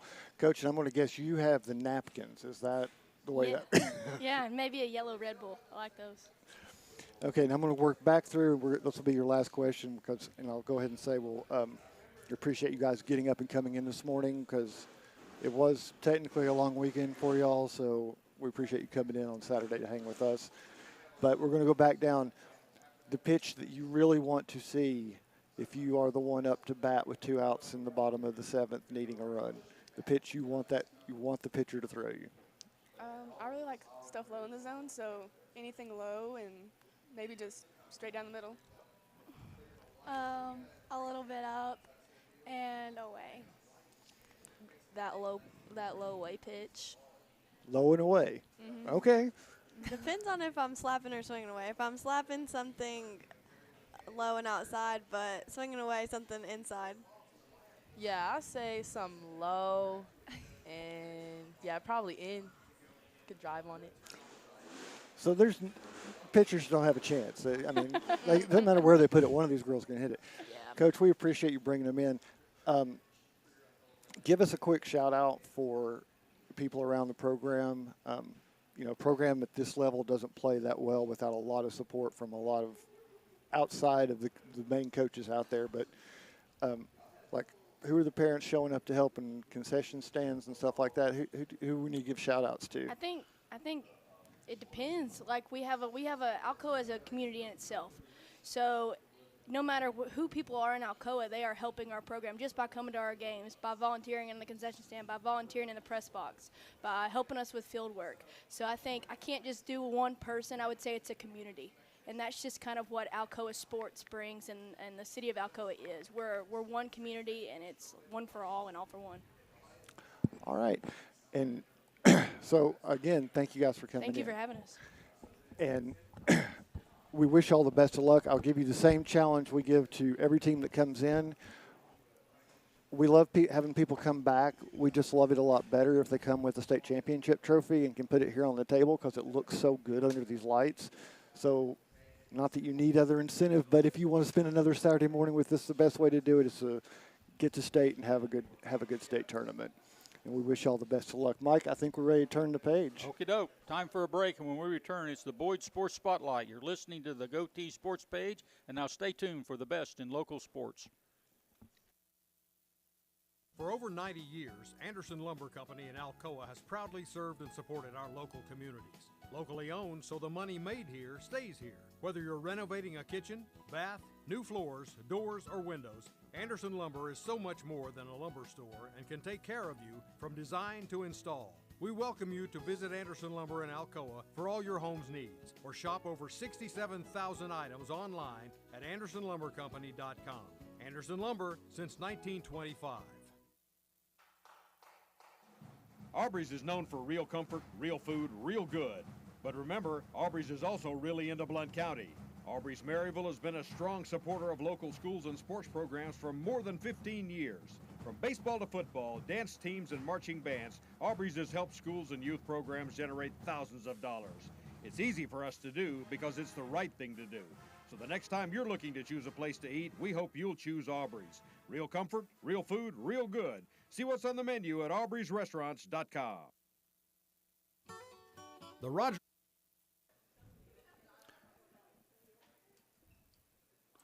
Welcome back to the Bluetick Tavern in downtown Maryville. This is Mike Edwards, and it's time for the Boyd Sports Spotlight segment. And Marcus Fitzsimmons, again, you're filling in for Donnie Moore, so I'm going to turn it back over to you, guy. Well, thanks, Mike. I enjoy being Donnie and channeling my inner kicker. That's what I go for, is that calm and precision. Because does he get double paid since he's going double pay? Yeah. Yes, I get 2 coupons this week. All right, you're on a roll, man. Keep it going. No, Donnie worked hard. He simmered away. He sweated his way through the headlines to provide us with headlines. Sent them over so I could read them, and this is where we find out how good I am at reading. Okay, go for it, man. No, is that your handwriting or his? No, this is all Donnie's. Oh, he dropped the book off. I guarantee you won't pronounce the names near as good as Donnie does. He can pronounce the hardest names of anybody I've ever. He's got it down. If I have a hard name, I just go back to Donnie. But I'll open it up that just tuning in, it's on 92.5 FM and 1180 AM WKCE. We're also streaming out there on TN Sports page on all your social media platforms. But headlines this week. UVA quarterback Chandler Morris will not be playing a 7th year of college football. We're starting off strong. His preliminary injunction was denied in Charlottesville Circuit Court on Thursday. Morris, who was citing mental health concerns, argued that he should have qualified for medical redshirt seasons at TCU in 2022 and 2023. But a judge denied the injunction based on insufficient evidence. Why would you have a quarterback with mental health concerns being your starting quarterback? Well, he was written. Maybe that's why he wasn't starting at TCU. Morris played 4 games for TCU in 2022 and 7 games in 2023 after a red shirt season in 2021. Okay. His 2020 season didn't count toward his eligibility total because of the one-time waiver granted to all athletes during the pandemic. Morris made $1.5 million in NIL at UVA last season. He joins 2 other Power 4 quarterbacks to request another season of eligibility this offseason: Trinidad Chambliss at Ole Miss and Joey Aguilar of Tennessee. Chambliss was granted another season by a Mississippi judge, there you go, while Aguilar's request was denied in a Tennessee court. Oh, okay. So now we have state courts in various states deciding whether athletes get to play extra years. That's right. I think to Trinidad Chambliss's credit, at least his was kind of a real case. He had an injury. I think it was tonsillitis that kept him out of the season because he had some complications. So, versus the other guys who just won another year. Well, Mike, I mean, the tables, we can find a friendly judge. I'll tell you right now, Blount County Circuit that mental problem sounds good to me. I think I might get a couple more years off that deal. I want that quarterback with that mental problem to come back to me and all. Well, now Virginia now will go with Bo Pribula, who transferred. He broke his leg last year, didn't he? Yeah, who transferred from Missouri. He was a starting quarterback in Missouri. And I happen to know Bo because his father was the athletic director at Shippensburg University when I was there and all that. So go for Bo being. But again, I didn't like him transferring from Missouri going to Virginia. I mean, I just don't understand. I can't imagine. When I played over at UT, I played 3 years, and I can remember people when I got to be a senior going, "How many years you been over? It seems like you've been here a long time." I'm going, just three. Man, it would be like I'd hardly been there now when you get 6 years or 5 years or whatever. He'd be he'd be the least tenured guy on the team. Yeah. And so if he would have won that court case, he would have been playing his 7th season. Yeah. Yes.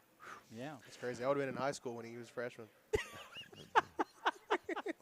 And we won't think about the implications of that. Yeah.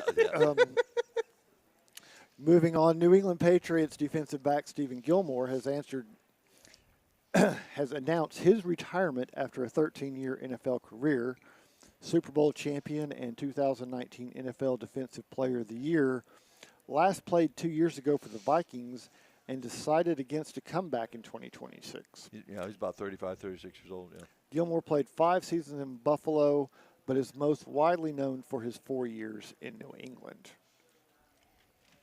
Knowing when Good career. Knowing when to call it quits. Yeah, he's been injured a lot too. Yeah. And so on this day, on April 4th, we're going back into the books. Let's see. And I have messed up Donnie's writing here. Oh. But come on, Marcus. Okay. I'm working. Okay. So Marcus tried to tell me he goes to the library in his free time to read. I don't know. Well, the problem being is I made notes for the last segment on the back of Donnie's notes, and the ink's bleeding through, so I can't read what he wrote here. I can read the first part, so I can tell you the famous person in the year. I just can't tell you what they did. No, we'll figure out the riddle. So right. I'm just going to scoot on down the page.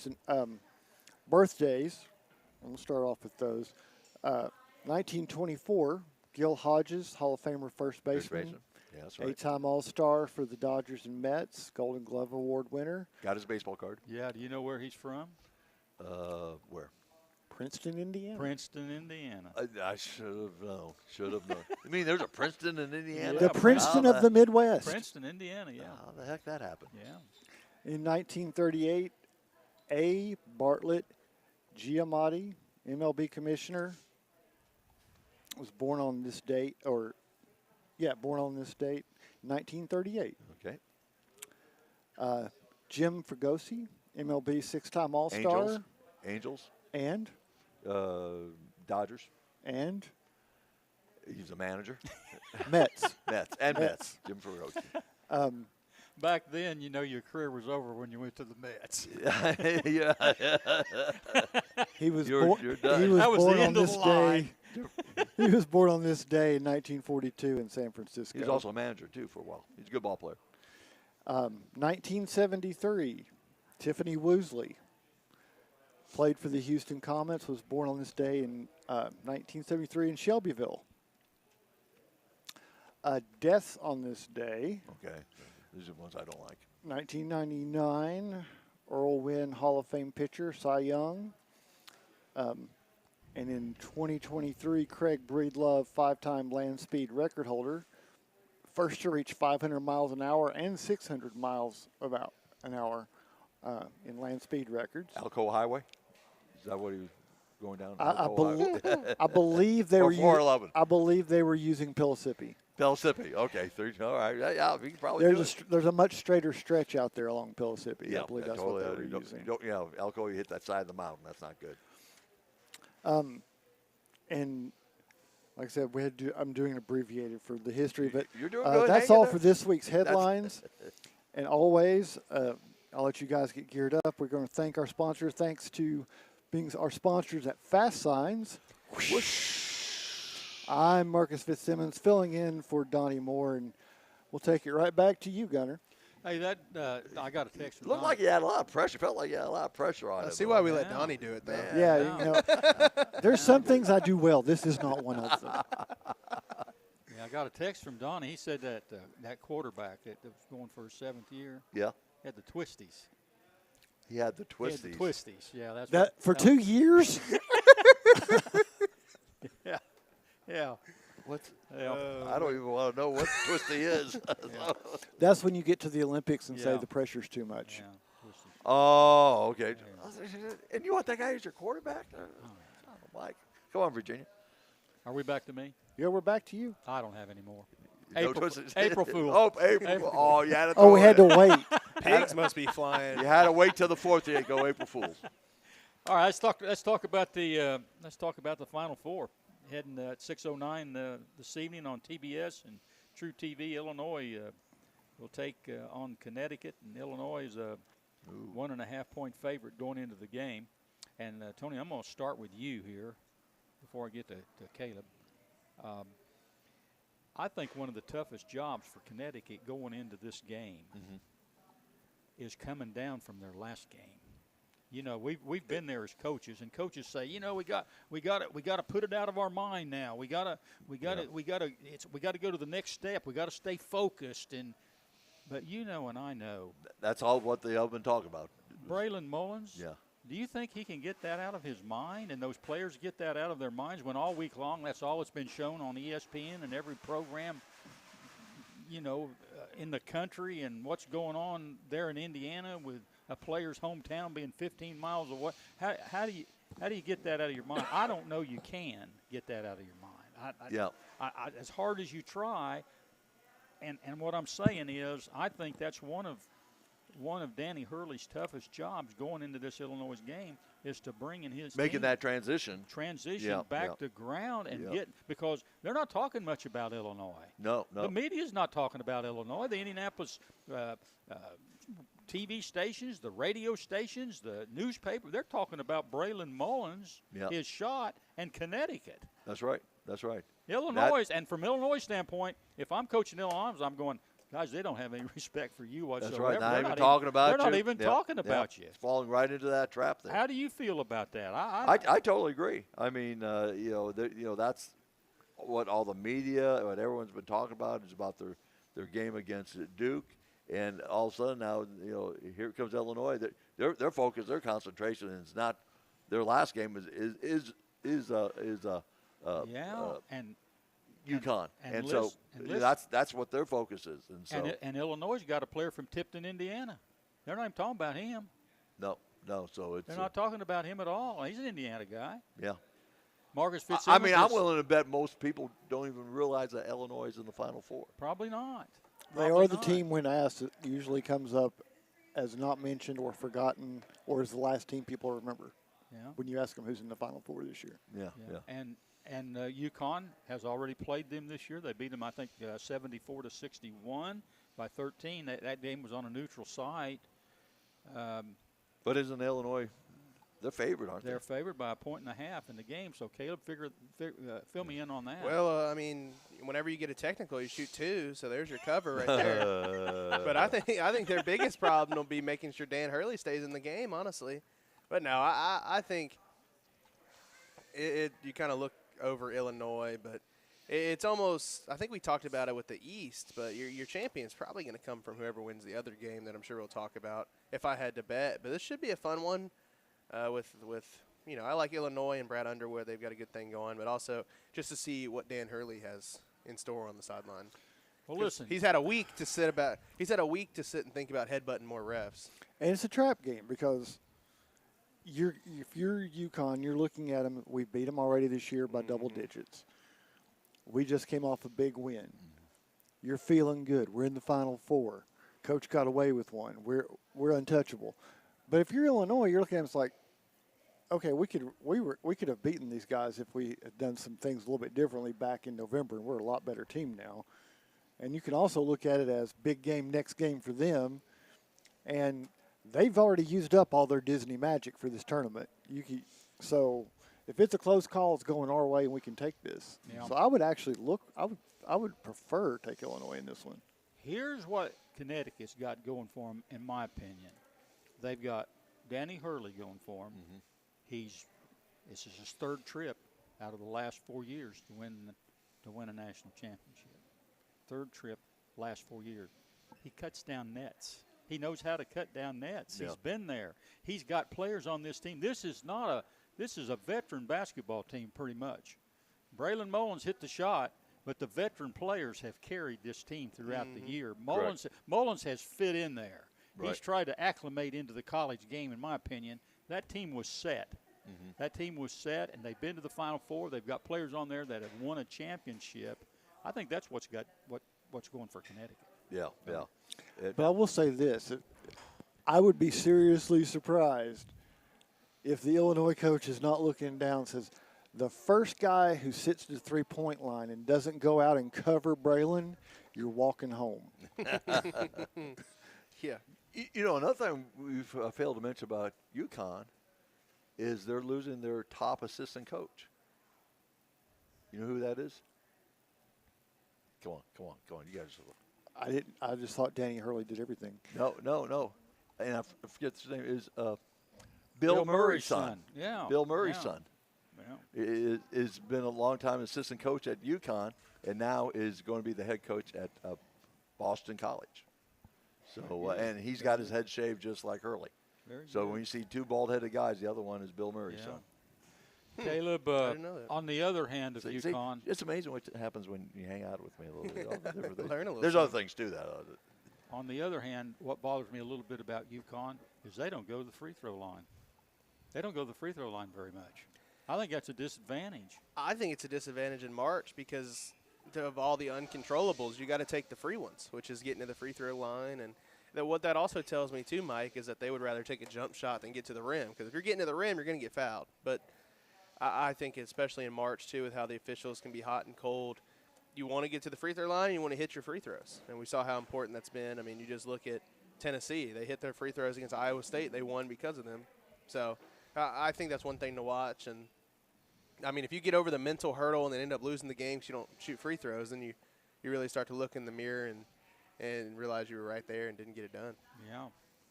Yeah. The tempo of the game, I think, with Connecticut is also really important. Illinois is, I believe they're the top offensive team in the country. Illinois is. So tempo has always been a big thing with Connecticut, and I think as you're looking at if they beat Illinois in this game, if they go on, tempo is going to have to be something you look at because they like to come down, set the ball up, not make very many turnovers, control the game, take away the other team's offense, keep the game. They don't want a game in the 80s or the 90s. You know, they prefer a game, in the 60s or low 70s for the most part. How difficult is that going to be for them to do against Illinois?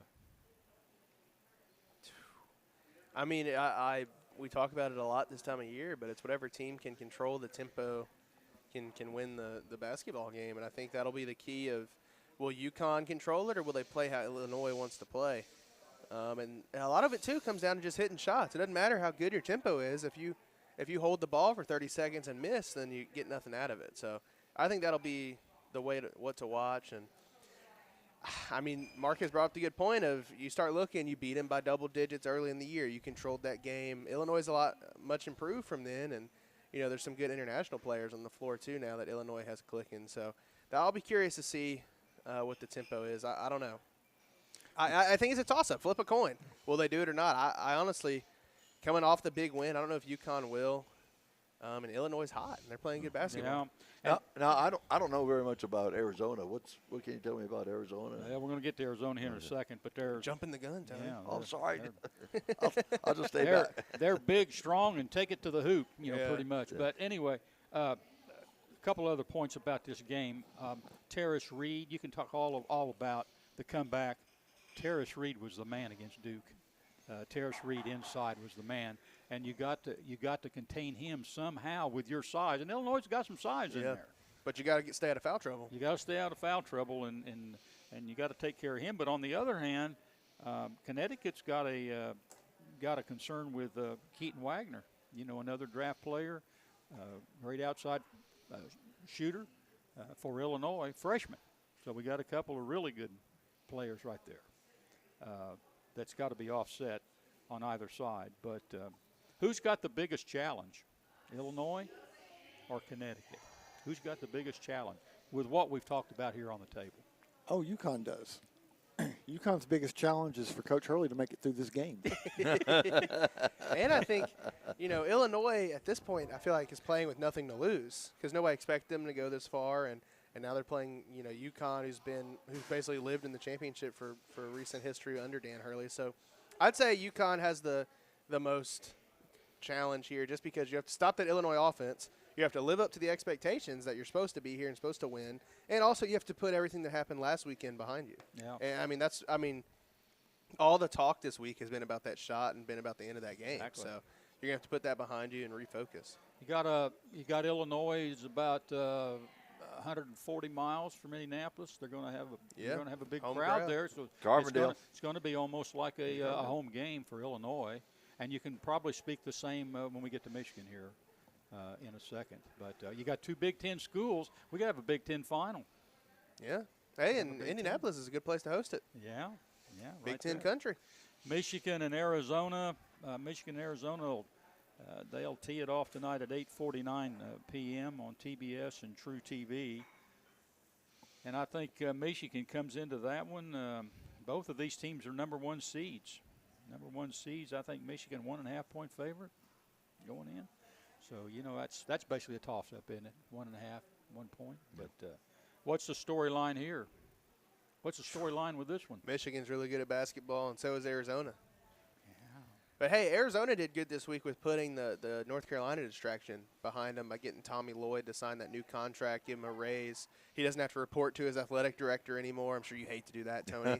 But they really put – that, you know, that's always been the distraction this week is, will he leave for North Carolina? Will he leave for North Carolina? They put that behind him, and they're focusing on Michigan tomorrow night. But that'll be a heavyweight battle. I mean, two good teams who want to get in the paint, who are big.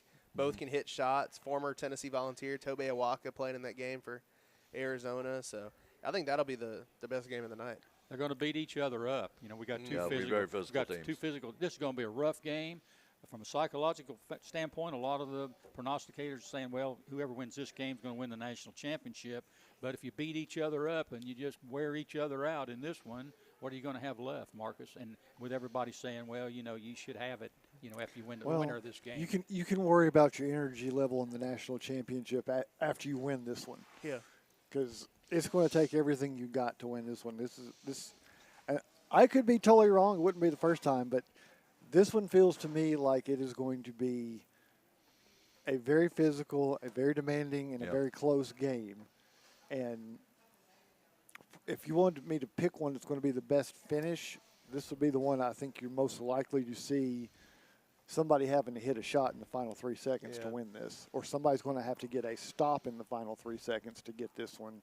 And not like, oh, they missed a shot. Like somebody's going to have to block a shot at the rim sort of thing. Yeah. Arizona stout on the inside. They take the ball to the bucket well. They average 42 points in the paint. They led the nation in free throw attempts, so that tells you right there that they're taking the ball to the basket and they're getting fouled a lot. Where they have a little bit of a problem is three-point shots on the outside. They do have a little bit of trouble there. On the other hand, Michigan, no trouble there shooting threes. They can shoot them outside. They got good size on the inside. Are they a better all-around team than Arizona, Caleb, inside out? I would say yes, but I don't think that means they'll win the game tonight. I think it's like we've said, it'll be a physical heavyweight battle, and it'll be a testament of who can stay in this game and stay outside of foul trouble, who can win the rebounding battle. I would say Michigan top to bottom on paper is better, but, I mean, when the ball is tipped, who knows what happens. That's a great point. When you got somebody that's big inside like Arizona, and they're scoring inside 42 points in the paint, and they're taking the ball to the bucket, it's going to be hard to stay out of foul trouble. Don't you got to be smart. And like we talked about with Tennessee, not only do you have to stay out of foul trouble, but the game completely changes if some of those guys are in foul trouble, because now you're not contesting those shots, you're not going up for rebounds. So I think that'll be a big test of not only do you have to stop them in the paint, you have to stay out of foul trouble when you do it, and then you still have to have the stamina to go to the other end and get a bucket, because the game will probably be won and lost in the paint if I had to bet. Before we get out of here, let's go real quick around the table. Illinois or Connecticut? I'll start with Tony and come on around. Illinois or Connecticut? I'm going to go Illinois. Give me the Huskies. Illinois. I'm going to take Connecticut. Connecticut. Been there, done that. They're going for their third championship in the last 4 years. Dan Hurley's already got his weird stuff out of the way last weekend. Yeah. I was How born. can it get more? You make it sound like it ends at some point. All I know is I was born in Illinois, staying with Illinois. How about Michigan and Arizona, Tony? Wow. I like Michigan. I have to go Michigan, yeah. I'm going to stay Arizona. I liked what they've done. I've got Arizona in the bracket. I got Arizona to win it all, and I'm the only one in my group that's got Arizona. I got somebody with Connecticut, and I got somebody with Michigan. So I got to go with Arizona. Yeah. And who's going to win it all? Who's going to win it all? I'm going Michigan. You're going Michigan. Yeah, I'm rolling with the Wolverines. I picked them. Illinois. I'm going with Arizona. Well, we got a lot of difference around the table, so we'll see how it all plays out. Hey, it's time for a break, and when we return, we'll be back to talk to some more NCAA basketball. You're listening to the GoTeez Sports page, and now stay tuned for the best in local sports. Rajarel Newman Company began in 1984 with a vision of providing Blount County with excellent heating and cooling service. Mr. Newman also wanted a real business. No gimmicks and no high-pressure sales. They just fix it or replace it. They want to stay within your budget and make you comfortable. Their motto still stands true today. Call us first, we'll be there. Call Rajarel Newman Company at 982-5446 or visit online at rajarelnewman.com. Cooler temperatures are approaching. Upgrade your furnace now for as little as $50 a month.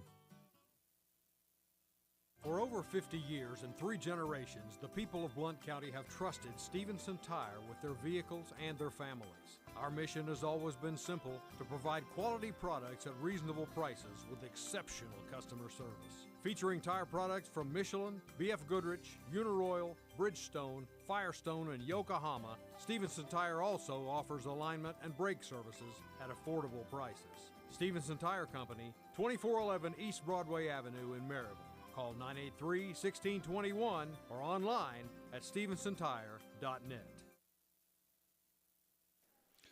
Welcome back to the Bluetick Tavern in downtown Maryville. This is Mike Edwards, the Greenfield Gunner, and I'm here along with Marcus Fitzsimmons and Caleb Giroux and Carson Newman assistant football coach Tony Iruli. And before I forget it, I want to wish all of our listeners and everybody out there a happy Easter. Yes. You know, that's tomorrow, and it's been a blessed week. Yes, It's great to be everybody around good friends. Hope everybody will be around family tomorrow. And, yes. And maybe have a good meal and maybe collect a lot of eggs out in the yard or wherever. But as we're speaking, Carol right now is fixing Easter dinner now. I mean, she's already cooking it and all that. I'm gonna do some cooking myself. I make baked beans. Baked beans are my specialty, and so we're having ham and baked beans and potato salad and there you go. Cake. Let me just say this though, because there are a lot of churches and other organizations that are having Easter egg hunts today, some tomorrow, but there's a lot of them planned for today. It's going to be 82 today. If you're out there hiding some of those real Easter eggs that are hard boiled, you might want to make sure those don't stay out there all that very long. Right. You know, Easter was always special around our house. My dad had a knack. Now, this is almost unbelievable. And I know a lot of people can't, they won't believe this, and they're telling them, they're going to say I'm telling an April Fool joke. My dad could take a hard-boiled egg, for an Easter egg. He'd take a purple one out of the basket or a red one or whatever, and he would put a little hole in the top of it, just a little hole, pinhole-like, and a little hole in the bottom, and he would blow the egg out of that shell, and we'd have the complete shell still intact. It's the most unbelievable thing I've ever seen in my life. He was pretty And talented. he would never tell anybody how he did it. But he would put that little hole in the top and a little hole in the bottom, and he would blow. He would blow, and he would blow the whole inside of that egg out of those out of one of those little holes. Yeah. And then he would have the complete egg hollow, completely intact. How about that deal? Yeah, well, that's pretty good. And we always look forward to that at Easter because he did that. Did he teach you how to do that? No, he wouldn't teach anybody. You know, it's one of those deals. If I teach you, I'll have to kill you. Yeah, it was always a special deal. Family tradition at Easter time. Is that what happened to the 12-foot jump shot? I guess. You all just wouldn't teach anybody else how to do it, and that flight disappeared from the basketball game? I guess.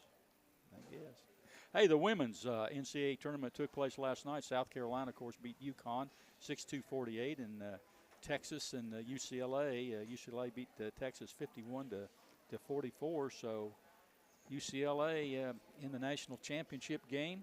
I think that coming up tomorrow, Easter Sunday. Yep. There in the afternoon. One of the things that surprised me, and you guys can jump in there, not a whole lot of scoring. Pretty low scoring games here.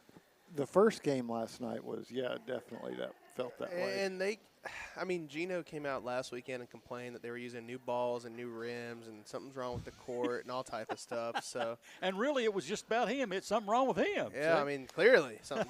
Is it just being the head coach at UConn causes? Yeah, it's the air up there in the water. Yeah, I don't think anybody in East Tennessee was shocked to see what Gino was doing last night. But you can blame the new balls and stuff. I don't know, but I guess at the end of the day, it's a defensive game. So, I was just thinking here. If Gino got beat last night, and if Hurley gets beat, man, you can just have a great big old poster of Dumb and Dumber, just with their faces, or him butting the ref. Or you think Dan Hurley will have him butting the ref on this side and him arguing with Staley on the other side? Big old poster. You think Dan Hurley will try to fight Underwood if he loses after this game? I don't know what's going to happen. And I think the best part of it all is Gino might be, somebody might need to take him to the doctor. He said he was mad at Dawn because she didn't do the pregame handshake.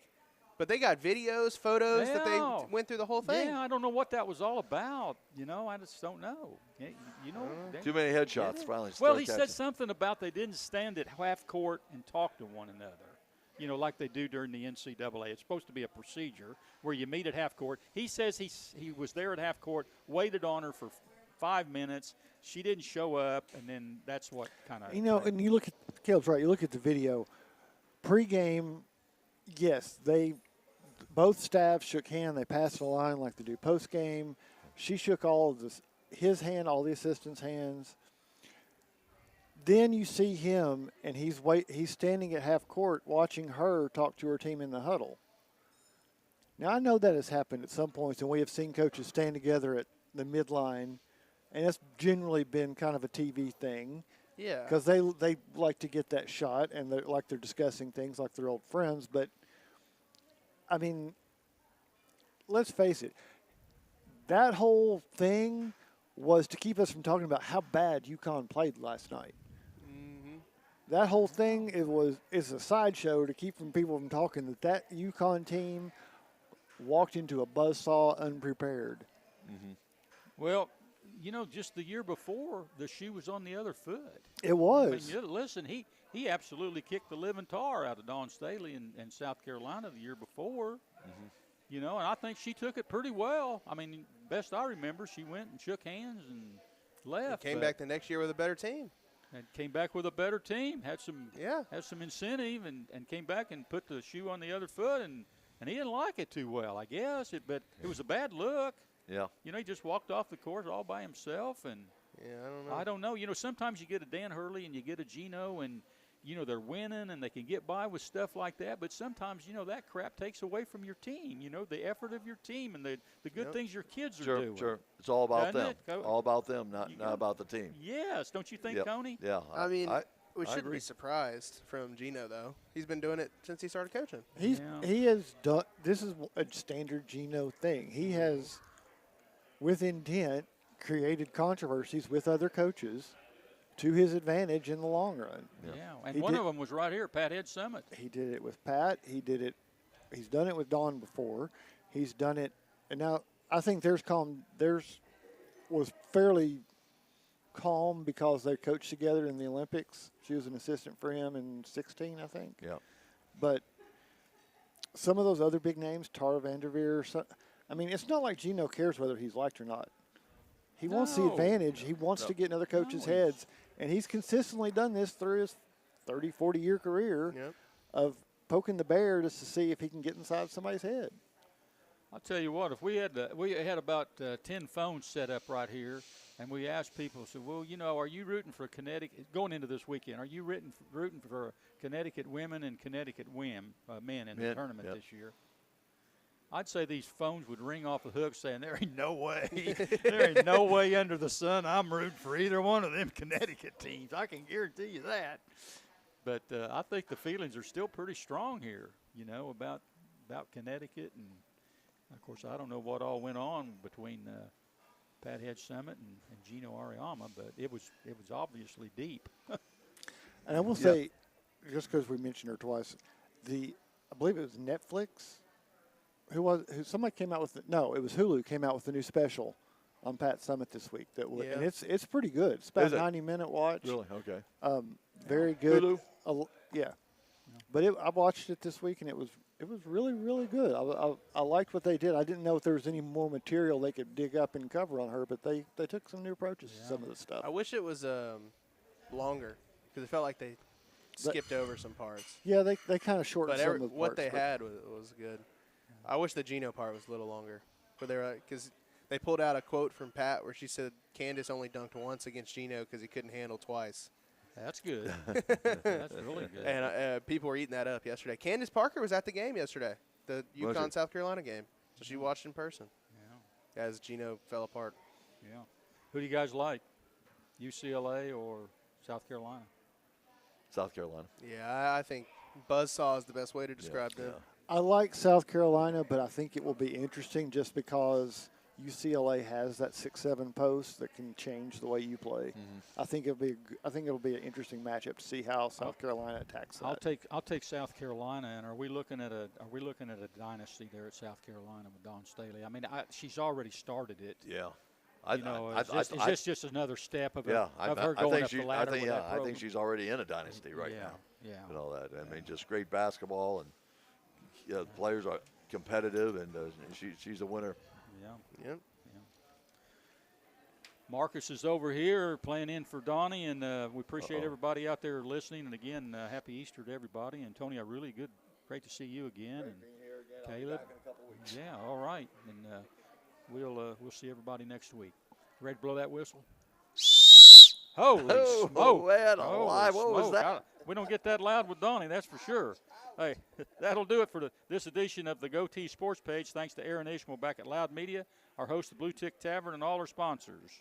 For Marcus Simpson, Caleb Giroux, and Coach Tony Iruli, until next Saturday, this is Mike Edwards, the Greenfield Gunner, wishing everyone good sports.